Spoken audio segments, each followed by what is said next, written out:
A dog has died by Pablo Neruda. A dog has died, जो इसके poet है Pablo नेरूडा।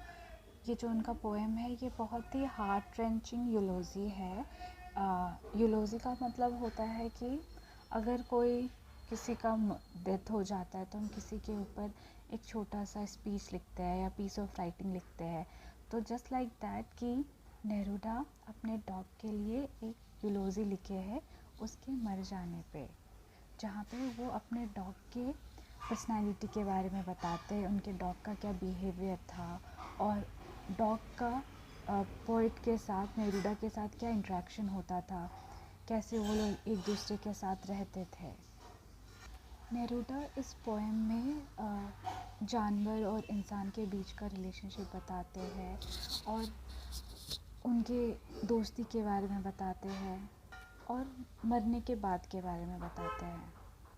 ये poem 8 stanza का पोएम है, जहाँ पर पोएट पूरे पोएम में अपने डॉग के पर्सनालिटी के बारे में बताते हैं, उनके क्वालिटी कैरेक्टरिस्टिक्स के बारे में बताते हैं और ये भी बताते हैं कि उनका जो डॉग था ना वो कब ज़्यादा एफेक्शनेट, ओवर एफेक्शनेट नहीं था। इसका मतलब कुछ डॉग होते हैं ना कि अपने ऑनर को देखते हैं और बहुत ज़्यादा एफेक्शनेट हो जाते हैं, पर उनका डॉग उतना नहीं था।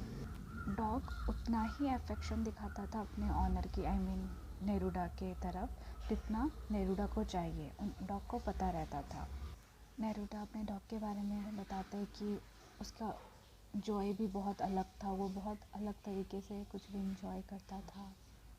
और नेरूडा बताते हैं कि जो डॉग है ना उनके पास एक कैपेसिटी था जो कि वो अपनी लाइफ को सेलिब्रेट कर सकते थे बहुत ही जॉयफुल के साथ, जो ह्यूमन के पास नहीं रहता है यूजुअली। अगर हम पोएम को एनालाइज करेंगे तो फिर उसका जो फर्स्ट स्टैंजा है उसमें वो डायरेक्ट बोलते हैं पोएट कि उनका डॉग मर चुका है और उनके डॉग को एक जंक लगा हुआ पुराना मशीन के बगल में दफना दिया गया है। ये फर्स्ट स्टैंजा बोलते समय जो नेरूडा है, पोएट है, उनको कोई भी ये फील नहीं हो रहा है उतना बुरा, ऐसा समझ में आ रहा है ना कि डायरेक्टली वो बोल रहे। अगर हम किसी के मौत के बारे में बोलते तो हमें कुछ थोड़ा सॉरी वाला फील होता है, पर इनका ऐसा कुछ नहीं है, बहुत ही सिंपल और डायरेक्ट लैंग्वेज में बोलते हैं। अगर हम सेकंड स्टैंजा की ओर मूव करते हैं तो वहाँ पे नेरूडा एक इमोशनल कनेक्शन अपने डॉग का निकालते हैं कि एक इमोशनल कनेक्शन था उनका और उनके डॉग का। वो बताते हैं कि जिस तरह उनके डॉग को एक रस्टेड ऑयल मशीन के बगल में दफनाया गया, ठीक उसी तरह उनको भी एक दिन ऐसे ही दफना दिया जाएगा जब वो मरेंगे। फिर वो बताते हैं कि जो डॉग का पर्सनैलिटी कैसा है। डॉग का जो पर्सनैलिटी उसका बहुत अच्छा मैनर नहीं था और वो बिलीव करते हैं कि जैसे हम लोगों का एक हेवन होता है, वैसे डॉग का भी एक हेवन होगा जहाँ पे डॉग रहेंगे और फिर शायद डॉग वेट करेगा पोइट के अराइवल का कि पोइट भी वहाँ पे आएंगे। लास्ट लाइन में हम देखते हैं तो वो बताते हैं कि जो डॉग का जो मूवमेंट है वो कंपेयर करते हैं, जो कभी कभी डॉग खुश होते हैं तो अपने टेल को वो मूव करते हैं ना, तो वो कंपेयर करते हैं कि ये जैसा मूव करते हैं जस्ट लाइक जैसे हम फ्रेंडशिप में वीव करते हैं, तो वो एक फ्रेंडशिप का कनेक्शन बता रहे कि कैसा उनका फ्रेंडशिप था। वो सेकंड स्टैंजा में बताते हैं कि वो भी किसी एक दिन डॉग को ज्वाइन करेंगे जिस तरह जिस तरह उनको दफनाया गया था। शैगी कोट का मतलब होता है यहाँ पे कि डॉग के बहुत सारे झबरे बाल होते हैं ना, तो उसको यहाँ पे वो शैगी कोट की तरह कंपेयर कर रहे हैं कि किस तरह उनका डॉग पूरे झबरे बाल के साथ ही मर चुका था। उसके बैड मैनर के बारे में बताते हैं और बताते हैं कि उसका कोल्ड नोज़ था।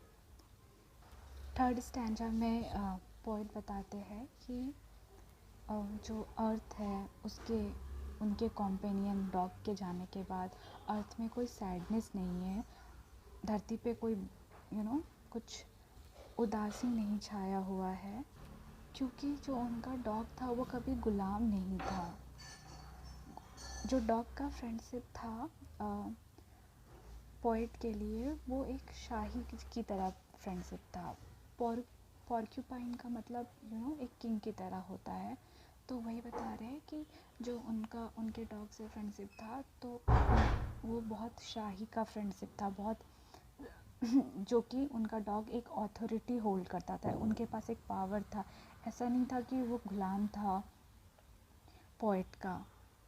फिर वो बताते हैं कि उनके डॉग का फ्रेंडशिप एक स्टार की तरह था, बहुत ही अलग था, कुछ ज़्यादा इंटीमेसी नहीं था, बहुत ज़्यादा घनिष्ठता नहीं था, बहुत ज़्यादा डीप नहीं था उनके फ्रेंडशिप में, और ना ज़्यादा एक्सजरेशन था। कभी कभी होता है ना, फ्रेंडशिप में होता है कि किसी डॉग को अपने ऑनर के प्रति बहुत प्यार रहता है, तो बहुत वो ऐसे कूद जाएंगे, ऐसे लिक करेंगे। तो वैसा कुछ नहीं था, ज़्यादा एक्सजरेशन वाला कोई फ्रेंडशिप नहीं था, पर एक बहुत ही स्टार की तरह फ्रेंडशिप था, बहुत ही अलग था।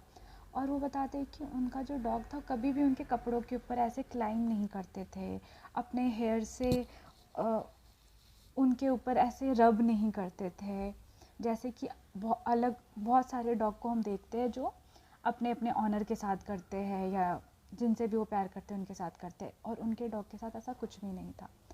नेक्स्ट स्टैंजा में अगर मूव करते हैं तो फिर वो बताते हैं कि जो उनका डॉग था वो उनके ऊपर हमेशा देखते नहीं रहता था, वो उनको उतना ही देखता था जितना कि डॉग को लगता था कि पोएट को इतना अटेंशन चाहिए, पोएट चाहता है कि मेरे को डॉग इतने तक ही देखे। वो ज़्यादा कुछ भी नहीं करता था, वो उतना ही अटेंशन देता था डॉग की जितना रिक्वायर्ड रहता था। और वो पोएट को समझाना चाहता है कि बीइंग ए डॉग, कि वो डॉग है पर वो अपना टाइम वो वेस्ट नहीं करना चाहता है। फिर पोएट कहते हैं कि जो उनके डॉग का आइज़ था वो बहुत ही प्योर था, इवन उनके आइज़ से भी बहुत प्योर था। जो पोएट है वो हमेशा डॉग की ओर देखते थे, और डॉग हमेशा पोएट की ओर देखता था। ऐसा लगता था कि जैसे वो देख रहा है वो कुछ रिज़र्व कर रहा है खुद में, अपने खुद के स्वीट लाइफ में कुछ रिज़र्व कर रहा है। अगर हम किसी को कुछ देखते हैं तो हमें लगता है ना कि हाँ हम देखते रहे, तो हम उस मोमेंट को कैप्चर करते हैं। तो जस्ट लाइक डॉग भी उस मोमेंट को कैप्चर करता था, वो ऐसे गेज़ करता था। वो हमेशा आसपास रहता था, उनका डॉग पोएट के आसपास रहता था, पर कभी भी ट्रैवल नहीं करता था और कभी कुछ भी नहीं मांगता था। एज़ यूजुअल अगर हम और डॉग्स को देखते हैं हमारे सोसाइटी में, वो ट्रैवल करते हैं अपने ऑनर को, कुछ भी करेंगे, ऐसे कूद जाएंगे, लिक करना स्टार्ट कर देंगे। इफ़ अगर कोई डॉग का ऑनर किसी से बात कर रहा है तो, पर उनका डॉग ऐसा कुछ भी नहीं करता था, बिल्कुल ट्रैवल नहीं करता था, कभी कुछ नहीं मांगता था, लेकिन वो हमेशा आसपास ही रहता था।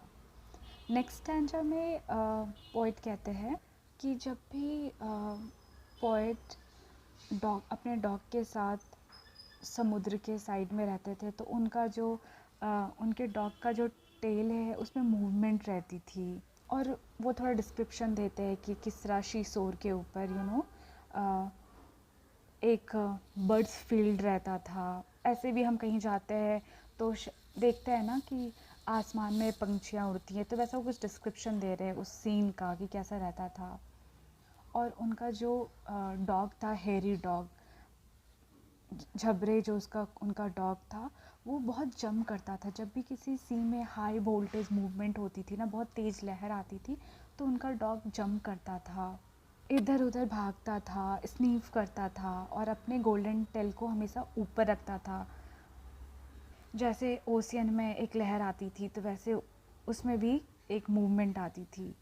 फिर नेक्स्ट स्टैंजा में पोएट कहते हैं कि जॉयफुल जॉयफुल जॉयफुल, मतलब कि इतना जॉयफुल था कि जॉय लिमिटलेस था डॉग के लिए, वो इतना हैप्पी रहता था, और उसका जो हैप्पीनेस था उसमें बस उसका ही राइट था, उसका ही अधिकार था, क्योंकि जो वो डॉग था वो शेमलेस स्पिरिट था, जिसको किसी से कुछ मतलब नहीं था, कि वो खुद जॉय करता था, खुद हैप्पी रहता था।